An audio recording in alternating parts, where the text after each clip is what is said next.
તો વૈશ્વિક બજારના સંકેતો સાથે આરતી મહેતા જોડાઈ ગયા છે। આરતી, ગુડ મોર્નિંગ। ખાસ કરીને ક્યાં નજર પડી રહી છે આજે વૈશ્વિક બજારો તરફથી? Good morning Neeraj. અને ગ્લોબલ સંકેતોની વાત કરી લઈએ તો યુએસ તરફથી એક સારા સંકેતો મળતા દેખાયા છે। ગઈકાલે સારી તેજી સાથે ઇન્ડાઇસીસ જે છે તે આપણને બંધ થતા દેખાયા હતા। ડાઉ જોન્સની ખાસ કરીને વાત કરી લઈએ, નીચલા સ્તરેથી આશરે 500 પોઈન્ટ્સ રિકવર થઈને પોઝિટિવિટી સાથે ક્લોઝિંગ જોવા મળતું દેખાયું હતું। અને S&P 500 અને નાસ્ડેકની વાત કરી લઈએ તો ત્યાં પણ લગભગ 2 દિવસના ઘટાડા બાદ એક સારી રિકવરી અને બંનેમાં 1% વધુની અપસાઇડ આપણને જોવા મળતી દેખાઈ હતી। હવે બજારમાં રિકવરીના કારણો પર નજર કરી લઈએ તો ખાસ કરીને જે ટ્રમ્પ પ્રશાસન તરફથી ઓટોમેકર્સને એક રાહત મળી છે ટેરિફના મુદ્દે, એને લીધે એક રિકવરી ખાસ કરીને બજારમાં આવતી દેખાઈ રહી છે। અને ટેરિફના મુદ્દે 1 મહિનાની રાહત જે છે તે અહીંયાથી ઓટોમેકર્સને આપવામાં આવી છે। સાથે જ USMCA કરાર મુજબ આ ઓટોમેકર્સને રાહત મળતી દેખાઈ રહી છે। USMCA એટલે કે US મેક્સિકો કેનેડા એગ્રીમેન્ટ, જે ટ્રમ્પના પહેલા કાર્યકાળમાં આ USMCA પર વાતચીત થઈ હતી, ચર્ચા થઈ હતી, તો એ હેઠળ ખાસ કરીને હવે ઓટોમેકર્સ જે છે તેને અહીંયાથી રાહત આપવામાં આવી છે। 1 મહિના સુધી ટેરિફ જે છે તે અહીંયાથી એનો સમય ખાસ કરીને લંબાવવામાં આવ્યો છે, તો અહીંયા એક ફોકસ રાખવાનું રહેશે। રાષ્ટ્રપતિ બીજી ઇન્ડસ્ટ્રીઝને પણ રાહત આપી શકે છે તેવા અનુમાન વ્હાઇટ હાઉસ તરફથી પણ અત્યારે નિવેદનો જે છે તે આપણને આવતા દેખાઈ રહ્યા છે। અને ખાસ કરીને કેનેડા મેક્સિકોની અગર આપણે વાત કરી લઈએ તો અમુક એગ્રી પ્રોડક્ટમાં પણ રાહત જે છે તે અહીંયાથી US તરફથી આપણને મળતી જોવા મળી શકે છે। પણ અત્યારે જે રીતે ડેવલપમેન્ટ આપણને મળતા દેખાઈ રહ્યા છે, ખાસ કરીને ઓટોમેકર્સ માટે 1 મહિનાની રાહત ખાસ કરીને ટેરિફમાં આપતી દેખાઈ રહી છે, એને કારણે એક પોઝિટિવિટી આપણને US માર્કેટમાં બનતી દેખાઈ રહી છે। બીજી બાજુ જે સર્વિસ PMIના ડેટા આવ્યા હતા તેના પર પણ નજર કરી લઈએ તો આ ડેટા મુજબ ખાસ કરીને જુઓ એક સુધારો આપણને બનતો દેખાઈ રહ્યો છે। જાન્યુઆરીમાં જે 52.8 પોઈન્ટ્સ પર હતા PMIના ડેટા, સર્વિસ PMIના આંકડા, તે ફેબ્રુઆરીમાં 53.5 પોઈન્ટ્સ પર આપણને આવતા દેખાયા છે, તો અહીંયા એક ખાસ વધારો આપણે જોઈ રહ્યા છે।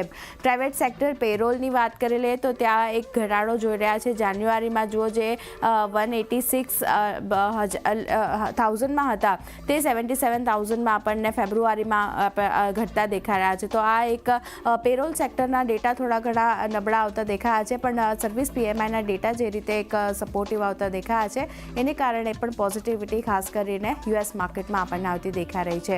હવે આ ટેરિફને લઈને કેનેડા તરફથી એક અમુક પ્રતિક્રિયા આવતી દેખાઈ રહી છે, નિવેદનો આવતા દેખાઈ રહ્યા છે, તેના પર નજર કરી લે તો તેમનું કહેવું છે ખાસ કરીને કે અમે US પર લગાવેલા ટેરિફ જે છે તે હટાવી શકીએ છીએ અહીંયાથી, પણ પહેલાં US એ ટેરિફ હટાવવા પડશે તેવા નિવેદનો ખાસ કરીને કેનેડા તરફથી આવતા દેખાઈ રહ્યા છે। અને ટેરિફથી અમેરિકાના લોકોને ઘણી હેરાનગતિ જે છે ત્યાંથી થતી જોવા મળી શકે છે। કેનેડા તરફથી આ પ્રતિક્રિયા આપણને આવતી દેખાઈ રહી છે, તો આ ટેરિફને લઈને કઈ રીતે હવે આગળ અપડેટ આવે છે US તરફથી તેના પર પણ નજર રાખવાની રહેશે। પણ આ બધાની વચ્ચે ડોલર ઇન્ડેક્સની વાત કરી લઈએ, કારણ કે સતત ત્રીજો દિવસ આપણે જોઈ રહ્યા છે જ્યાં ઘટાડો છે અને 105ની નીચે ખાસ કરીને ડોલર ઇન્ડેક્સ જે છે તે આપણને પહોંચતો દેખાયો છે। સાથે જ 3 દિવસની વાત કરી લઈએ તો આશરે 3.50% જેટલો ડોલર ઇન્ડેક્સ જે છે તે આપણને ઘટતો જોવા મળતો દેખાયો છે।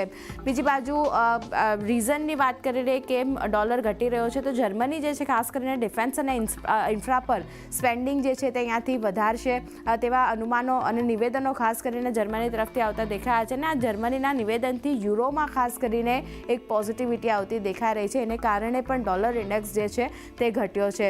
બીજી બાજુ ડોલર ઇન્ડેક્સ ઘટ્યો છે તો તેની અસર ખાસ કરીને કોમોડિટીઝ પર આપણને આવતી દેખાઈ રહી છે, જેમાં સોના ચાંદીમાં આજે સતત ત્રીજો દિવસ આપણે જોઈ રહ્યા છે જ્યાં એક તેજી સાથેનું કામકાજ થતું દેખાઈ રહ્યું છે। કોમેક્સની વાત કરી લઈએ, સોનાની કિંમતો જે છે 2330 નજીક આપણને પહોંચતી દેખાઈ હતી। વાત કરી લઈએ લગભગ ચાંદીની, તો અહીંયા પણ કોમેક્સ પર ચાંદી 3% વધીને $33 પાર આપણને પહોંચતી દેખાઈ રહી છે, તો અહીંયા ફરી એકવાર આપણને $35 સુધીના લેવલ્સ જોવા મળી શકે છે। જે રીતે સ્થિતિ ચાલી રહી છે, ગ્લોબલ સંકેતો જે રીતે મળતા દેખાઈ રહ્યા છે એને કારણે ચાંદીમાં પણ ફોકસ રાખવાનું રહેશે। ઇન્ટરનેશનલ માર્કેટમાં કોપરની વાત કરી લઈએ તો ત્યાં પણ ડોલર ઇન્ડેક્સ જે રીતે નબળો થયો છે એને કારણે એક ખરીદારી આપણને આવતી દેખાઈ રહી છે, અને 9 મહિનાના ઊંચાઈ પર કોપરની કિંમતો જે છે તે આપણને પહોંચતી દેખાઈ રહી છે। લેવલ સ્પેસિફિક વાત કરી લઈએ તો જે 4.76 પ્રતિ ડોલર પાઉન્ડ અને પાર કોપરનો ભાવ આપણને પહોંચતો દેખાયો છે ઇન્ટરનેશનલ માર્કેટમાં. તો અહીંયા એક સપોર્ટ ખાસ કરીને ડોલર જે રીતે નબળો થયો છે એને મળતો દેખાઈ રહ્યો છે. બીજી બાજુ આપણા માર્કેટ માટે પોઝિટિવિટી ક્રૂડ તરફથી પણ બનતી દેખાઈ શકે છે, કારણ કે અહીંયા દબાણ વધતું દેખાયું છે. ગઈકાલે આપણે જોયું હતું $71 આસપાસ બ્રેન્ટના ભાવ પહોંચતા દેખાયા હતા. આજે આ કિંમતો જે છે 6 મહિનાના નીચલા સ્તરની પાસે પહોંચી છે અને બ્રેન્ટના ભાવ $70 પણ નીચે હવે આપણને પહોંચતા દેખાયા છે. સપ્ટેમ્બર 2024ના નીચલા સ્તરે જોઈએ તો બ્રેન્ટ આપણને પહોંચતું દેખાઈ રહ્યું છે અને ગઈકાલે ખાસ કરીને 21 ડિસેમ્બરની આસપાસના નીચલા સ્તર જોવા મળતા દેખાયા હતા. અહીંયા ખાસ કરીને બ્રેન્ટ $60 નીચે પણ પહોંચે તેવા અનુમાન સિટી તરફથી બનતા દેખાયા છે. તો અહીંયા એક ફોકસ રાખવાનું રહેશે. ઘણી બધી મહત્વની ઇવેન્ટ્સ પર છે આજે, જેના પર પણ નજર રાખવાની રહેશે. પણ ઓવરઓલ વાત કરી લઈએ તો એક પોઝિટિવ સંકેતો યુએસ માર્કેટ તરફથી આપણને બનતા દેખાયા છે. એશિયન બજારની વાત કરી લઈએ તો ત્યાંથી જે સંકેતો મળતા દેખાયા છે થોડા ઘણા મિશ્ર સંકેતો છે, કારણ કે તાઇવાન ઇન્ડેક્સ થોડું ઘણું નેગેટિવ પણ કોસ્પી અને નિક્કેઈમાં એક પોઝિટિવ કામકાજ છે. બાકી ઇન્ડાઇસીસમાં પણ એક તેજી સાથેનું કામકાજ જોવા મળતું દેખાયું છે. તો એશિયન માર્કેટ તરફથી પણ પોઝિટિવ સંકેતો છે. ગિફ્ટ નિફ્ટીની વાત કરી લઈએ, શરૂઆતી કામકાજમાં અહીંયા પણ એક થોડી ઘણી પોઝિટિવિટી બનતી દેખાઈ હતી. અત્યારે નજર કરી લઈએ તો એ જ 42 પોઈન્ટ્સની પોઝિટિવિટી સાથે 22,483ના લેવલ્સ અત્યારે ઇન્ડિકેશન બનતા દેખાયા છે. તો ક્લિયરલી જે રીતે યુએસ તરફથી અને એશિયન માર્કેટ તરફથી પોઝિટિવ સંકેતો છે, આપણા માર્કેટ આજે પણ તેજી સાથે ઓપન થાય તેવા અનુમાનો બની રહ્યા છે.